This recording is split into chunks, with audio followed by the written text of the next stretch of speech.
Coming up on today's show, John Garcia Jr. of Sports Illustrated is back in to give us some knowledge on the 2022 recruiting class. We'll tap into that big brain of his right here on Locked On Big Ten.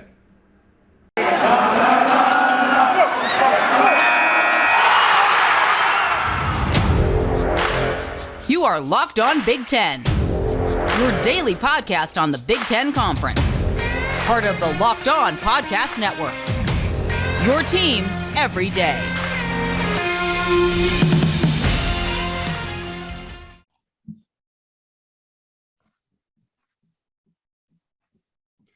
Welcome into Locked On Big Ten, everything you need to know about the conference every day of the week. Alongside John Garcia Jr., the Director of Recruiting over at SI, I'm Nate Dickinson. We're going to talk about the class of 2022 today in the Big Ten in football, because a lot of incoming freshmen, of course, with a lot of talent, as always in this conference. And John, of course, always has the insight on what we need to know with these guys that are coming in. John, let's start big picture, because it's a big picture in the Big Ten, always in recruiting. What things stand out in the 2022 class? Oh, wow, that's a great question. With the Big Ten, you usually get a whole lot of great defensive players, right? So certainly when you look at the SI 99 rankings from 2022, and a bevy are headed to the Big Ten, specifically on defense. Like Michigan signed multiple SI 99 DBs. Ohio State brought in multiple SI 99 defensive linemen and linebackers. So Penn State did the same thing. So it's usually those schools on that side of the ball. But you saw counters too. I mean, I think the quarterback influx into the Big Ten is going to be really strong from that 2022 class. I mean, think of down the line, guys like Drew Aller at Penn State, Devin Brown at Ohio State are going to factor into this thing sooner rather than later. Obviously, both of those programs have starters that we think are on their last leg in college. So certainly those will be some positions to keep an eye on down the line. And then if you go kind of almost looking at different positions here selectively, I love obviously what Ohio State did at wide receiver. I think running back and Nicholas Singleton was the top guy in the country for us at Sports Illustrated. Him going to Penn State, I think, is going to be a home run fit and hit there down the line as well. And then some of the schools that we're not used to talking about at the very top of this thing also had some really nice recruiting wins. Where do you think of Xavier Nwankpa at Iowa, of course, the most famous recruit in Iowa that since I've started covering recruiting, him staying in state, big deal. You certainly expect him to play earlier. You go to Nebraska with Jaden Gold outside of the New Jersey area, former USC commit. That was a big deal. He's an SI 99 nickel type that we think is going to play pretty early in that Nebraska defense. So as usual, the Big Ten was great. Many schools in the top 10, I believe Michigan, Penn State, and of course, Ohio State were in the top 10 of the recruiting rankings. So kind of par for the course, business as usual with the Big Ten. But for me, it always kind of starts on defense. You mentioned quarterbacks. We talked on the show about how teams have really just struggled to recruit quarterback, especially at the level that Ohio State has, and especially recently. I mean, you bring up guys like Drew Aller and then Devin Brown. I mean, I've got questions as to just how much time he'll get it all, given that he's got a couple of 5-stars coming in behind him at Ohio State waiting with commits. But as far as the quarterback class goes, you mentioned that you think it's going to matter at some point down the road how good these quarterbacks are. Why do you, I guess, what is the difference between them and what quarterbacks the Big Ten is used to recruiting? I think these are guys who can play off script. I think these are big athletic passers that can challenge that perception that, hey, the Big Ten is, playing pro style, run first type of football. Over the last couple of years, I think you've seen an influx of quarterbacks that could really make plays outside the pocket or unconventionally when they do have to improvise and be athletic. I mean, look at JJ McCarthy at Michigan as a freshman last year. Everybody's still, I'm assuming, clamoring like, hey, are we going to see more of this guy? There's an excitement element that these guys bring to the table. With Aller in particular, he does that and he's massive. I mean, he's like 6'5", 235 pounds. I mean, it looks like Josh Allen out there, and he's just a high school freshman. So I think it brings just a different level of quarterback into the conference where we kind of put him in a box, fairly or unfairly, right?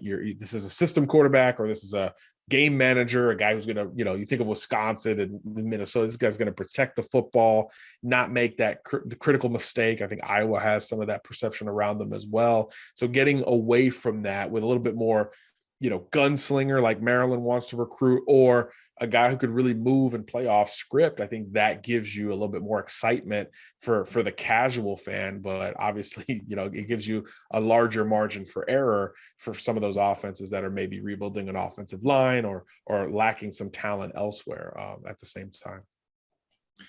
Have you seen this as something that's a singular occurrence or something that's been trending over the last few years as far as quarterback recruiting specifically? Because you mentioned Big Ten football. I've been big on that. Has to be the reason why huge quarterbacks don't come here. If you want to air it out, Big Ten isn't what you think about. Yeah, that's important because most of these kids in high school are playing in a wide open spread, almost pass first offense. I mean, you see some of these stats that some of these high school kids are putting up and throwing for 400 and 500 yards every single week. So naturally you fit into those schemes better at the next level. And for the larger part of this century, I would say, those have gone towards the Pac-12 and the Big 12. And then more recently, the SEC and ACC have been able to combat that as well. So the Big 10 is like maybe the last one that a lot of people have been waiting for. Hey, you guys need to come around too, so that, some of these elite high school quarterbacks can stay in your footprint as opposed to looking to play in another conference or outside of the region because of that perception. So it does work both ways though, because you could just get an influx at other schools and now you can develop in the Big Ten, where developing in that position is just not something we see with the Blue Bloods. But there's certainly always room for more talent at that position and more modern talent at the position. So I do think it's something that you're seeing programs make a concerted effort for. I was just talking about Wisconsin just went to South Dakota to offer a 3-sport quarterback who's really athletic and ran for like 1,200 yards last year. That's not something your brain goes to when you think of a Wisconsin quarterback, but even the most conservative and conventional are trying to be a little bit more outside the box. And I think that's important to start to reverse that perception. Because remember, that was the SEC a few years ago, right? We saw, they're just going to play defense and run the football, and that's kind of it. But, once the Urban Meyers and the Lane Kiffins went into that conference, that started to shift. And that's when they started to really stranglehold the dominance they've had in college football for the most part. Do you see that changing quickly? I guess we're getting a little away from recruiting here, but just, style of football right now, the Big Ten is still very much in that mode. And yeah, maybe it's changed a little bit, but at the same time, I'm sitting here thinking like, is Iowa, at least in the point where Iowa was still winning games last season, right. Are people really thinking in Big Ten that this Iowa team can ground and pound its way to beating Alabama at a national stage? Like that's never going to happen. It's either something that's unrealistic or you got Alabama on the worst day ever. The game of college football isn't being played this way anymore. And it doesn't seem like it's a way that's able to win, at least not at the highest levels. In the Big Ten, sure, everyone fights for the Big Ten, but I'm talking about trying to produce national contenders that don't come out of Columbus. Right. Yeah, I think that's a good caveat there. But yeah, I think I don't have the numbers in front of me, but if you look at the last, 10 national title games, do you remember a slow one, or do you remember one where the losing team was under 28? Like, not That's really. A great question. I'm going to look that up. It doesn't really come to mind. You think of some that were shootouts and some where even when they were a blowout, that second team, like Bama and Ohio State 2 years ago, Ohio State started scoring in the second half, and all of a sudden Bama needed to put together a couple more drives to really kind of put that thing out of reach. So even the losing team is well into the 20s more times than not, and sometimes more than that. So, yeah, you've got to put up points, and I think the sooner you begin to push more towards that level of football, you will have more long-term success, because now the Big Ten has hit every mark but that national title since 2014, right? You've gotten back into the playoff. Even a non-Ohio State team has gone to the playoff multiple times in the last 10 years from the Big Ten. So you've checked every other box other than getting back over that final hurdle. And I think a lot of people associate that with a lack of, one, elite quarterback play, but two, just explosive, wide open offenses. You don't all have to move to the Ohio State model, but a hybrid in between could still work. I mean, look at Georgia. They weren't wide open with it, but they were efficient when they did throw the football, and they kept Alabama's defense, balanced and honest. And I think that provided more running lanes for their running backs, and they were able to take control of the game last year. So it doesn't have to be 55 pass attempts, but it doesn't need to be 15 either. Some happy medium, I think, is the way college football has been trending and will probably continue to trend for the foreseeable future. Just to circle back on that, Ohio State scored 42 in, I guess, January 2015. Then just winning scores up until now: 45, 35, 26, Alabama, Georgia in 2018. Then 44, 42, 52, and Georgia won with 33. Also, three of those 7 losing scores were at least 25 points too. So yeah, you need the offense. It's simple. Yeah. I mean, I always start with the title games because it's like, that's the goal, right? So if you go there and you work your way back, it just tells you that you've got to, I mean, look at the Big Ten. You want to beat Ohio State, you better score. Because their defense was awful last year, but they're still putting up crazy numbers offensively. And Michigan was able to do that with a more conservative style. So it can be done, but it can't be an absolute where you're only throwing when you absolutely have to. That I just don't see any way that is sustainable in terms of, winning games in January. If you've been listening to the show for a while now, you know that Built Bar is always coming out with new stuff, and they've got a good one here in their latest batch. It's the Brownie Batter Puff.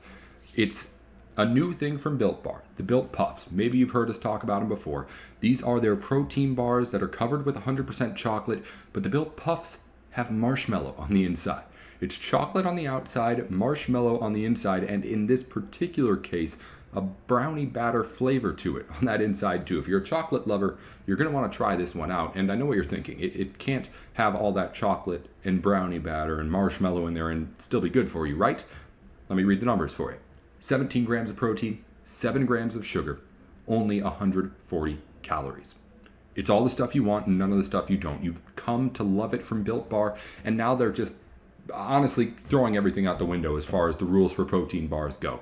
It's brownie batter, inside chocolate, while still staying under 150 calories and giving you the protein you need. If you go to Built.com right now, you can see it and every other thing that Built Bar has to offer. And of course, use our code LOCKED15 there to get 15% off your first order. Again, at Built.com. Let's talk recruiting more, John. Here is again John Garcia Jr. of Sports Illustrated's recruiting here with us today. Who's the team that filled a need here in this offseason? Team that was desperate to get something and just get some bodies and got them. Yeah, well, I think you could begin to make that argument at a lot of places. I go back to Gold in Nebraska. I think offensively they really utilized the portal. So that defense, which showed some promising signs in 2021, just needs a few more pieces, a few more playmakers on the back end. And quietly, they've been able to produce some at a high NFL level. Losing a guy like Cam Taylor-Britt hurts. So can you come in and replace him with a young defensive back? And I think Jaden Gold could potentially be that for Nebraska as early as this year. Big, physical, versatile defensive back. So that comes to mind relatively quickly. I think if you go elsewhere inside the Big Ten, I look at Michigan. I think that it's easy to just say, oh, well, all these edge rushers are gone, so what are they going to do? I think they've got some younger players already on the roster that are going to move forward and step up in those roles. But I think in the secondary, there could be room for some of these young players to hit immediately. Will Johnson was a huge in-state get for Michigan, big physical corner with great ball skills. And then late in the cycle, they grabbed Keon Sabb from IMG Academy, former Clemson commit, who's more of your safety nickel type.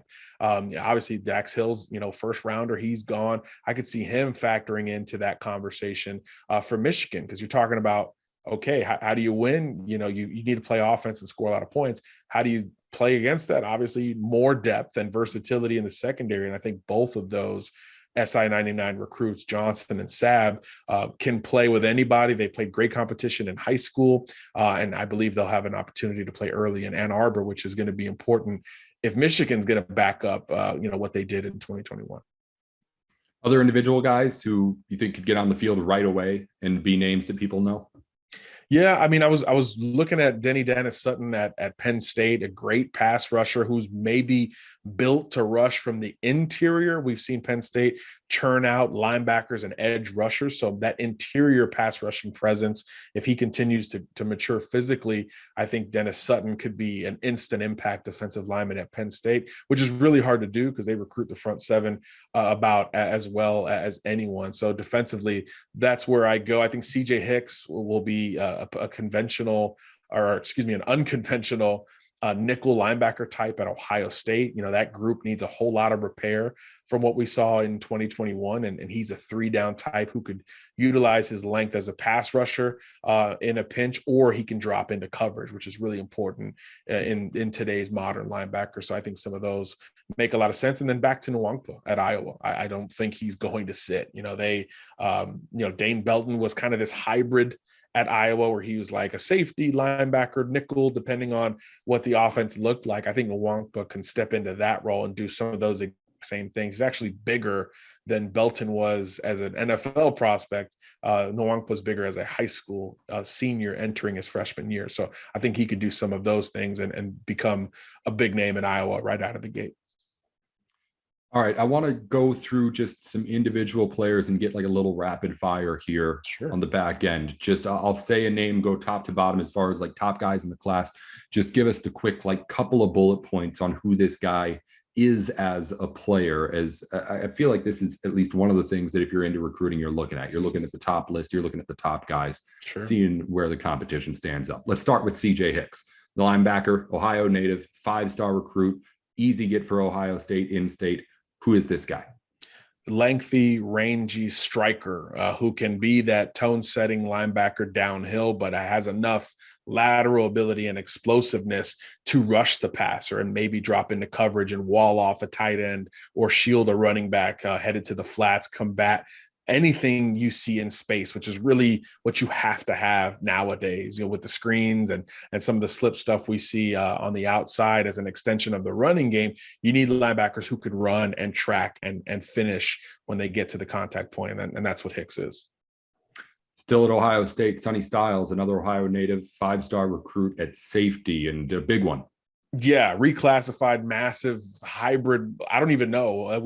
We're starting to call these guys monster backs. So basically, your Cam Chancellors of the world of yesterday with the Seahawks, your big physical safety types who can play in coverage, but really you want to work downhill to cover a tight end, enforce the rush game, or even rush the passer. These monster backs are starting to pop up year in, year out. James Williams was a freshman who got that experience at Miami as a monster back last year, made a big splash. I think Sonny Styles can be that for Ohio State as early as this year. I mean, he could literally play at all 3 levels with success. He's a younger guy. He reclassified from the 23 class up to the 22 class, but Ohio State was good with that for a reason. And again, they've got a lot of room to improve on defense. So any guys who can play multiple positions and offer more than one trait are going to be more inclined to see the field. And Styles is as athletic at that size as we've seen of late over the last several years. So that's a big deal.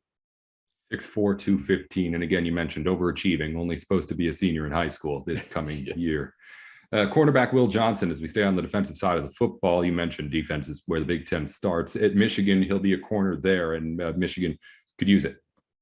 Yes, big, physical, ball skills, savvy player, competitive at the line of scrimmage, a guy who could be that boundary corner that really shuts down one side of the field, whether he's at the line of scrimmage, challenging wide receivers to disrupt timing, or playing off, because he was a great wide receiver. He's got that instinctive ball tracking ability, and he's got enough length and range to finish when the ball's in the air. So one of those that you're going to challenge because he's a young freshman and he's so big, but he's got the hips to stay outside at corner at immense size. I mean, I don't know what he's listed at by Michigan, but he's 6'2", 6'3", 200 pounds. I mean, a big corner that you just don't see a lot of at any level of football, especially with that kind of success. So Michigan's going to use him early for sure. What I'm looking at has him at a 6'3", 190, but it's not the SI list, so we're not going to give him credit.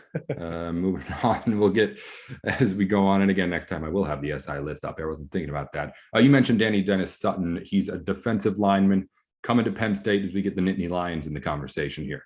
Yeah, ferocious edge rusher who's grown a lot in the last 12 months. So it makes you wonder, hey, can he continue to bulk up and move inside? Because now your interior defensive linemen aren't 325 pounds like they were, in the 90s and early 2000s. They're slimmer. They're under 300 pounds with the ability to rush the passer from the interior, which changes your entire defense. And he's got that combination of physicality where he can play and extend off of a bigger blocker, but enough twitch and speed to win off the edge. So that threat alone, I think, will allow him to wreak a little bit of havoc if he does put his hand in the dirt and or move inside at Penn State, which is, I think, the projection. Staying at Penn State, Nick Singleton, the running back you've already mentioned as well.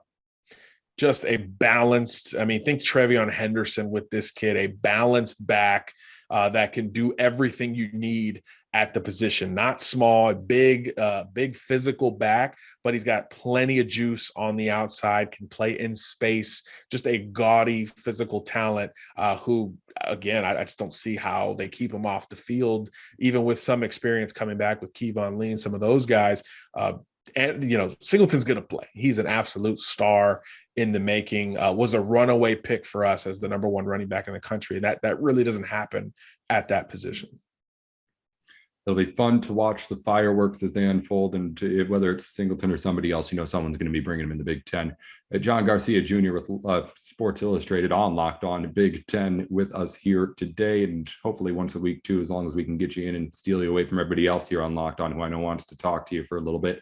John, thanks for joining us here this week on short notice. It was only a little bit ago that we told John that he was going to get on with us. So thanks for bringing in the knowledge by yourself. I would have had to do all sorts of research and stuff like that. You just got it in your head. It's insane. All good, man. I love it. It was a great class at 22. And we'll see a lot of these guys making plays this fall. Thanks for having me back on. Of course, John. We'll talk to you soon. Sounds good. All right. Awesome. Thanks so much. Yeah, of course. Thank you for getting on here real quick. Yeah. Zach sent a message in that a slot must have opened up because I went in earlier this week and there wasn't anything in there till on Saturday when you're talking. So I'm glad we were able to get you in here. Yeah. Thanks so much, man. Take care.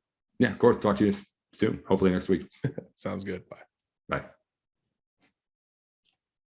Rock Auto is here to help you with your car. It's the summer.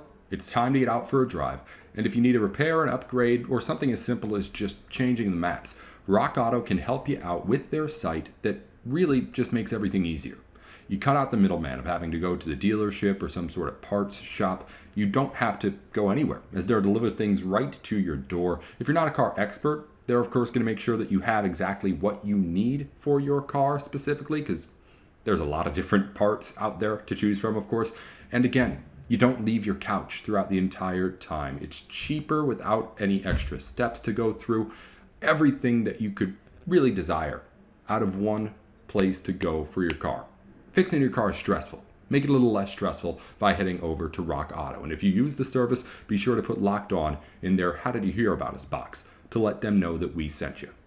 Finishing up things here on Locked On Big Ten. Thanks again to John Garcia Jr. of Sports Illustrated for joining us to talk a little bit of recruiting and a little bit of other stuff here today on the show. We kind of seem to always get a little bit off track when we do these things every day, but it's always good fun, good conversation to be had. Before we let you go, though, of course, an update on everything we couldn't get to today in Big Ten news.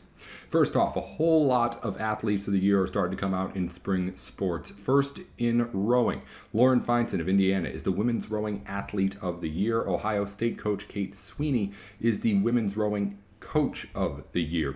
In women's and men's track and field, the Big Ten Championships just happened. Jenna Magnus of Michigan State was named the Women's Athlete of the Championship. Eric Harrison Jr. of Ohio State named the Men's Athlete of the Championships. And the Coach of the Year on both sides, men's and women's, was Karen Dennis of Ohio State.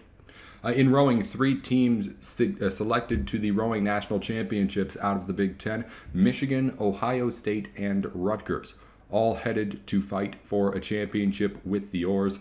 The Big Ten also said in news recently, in an unrelated note, there is no timeline on a new media deal.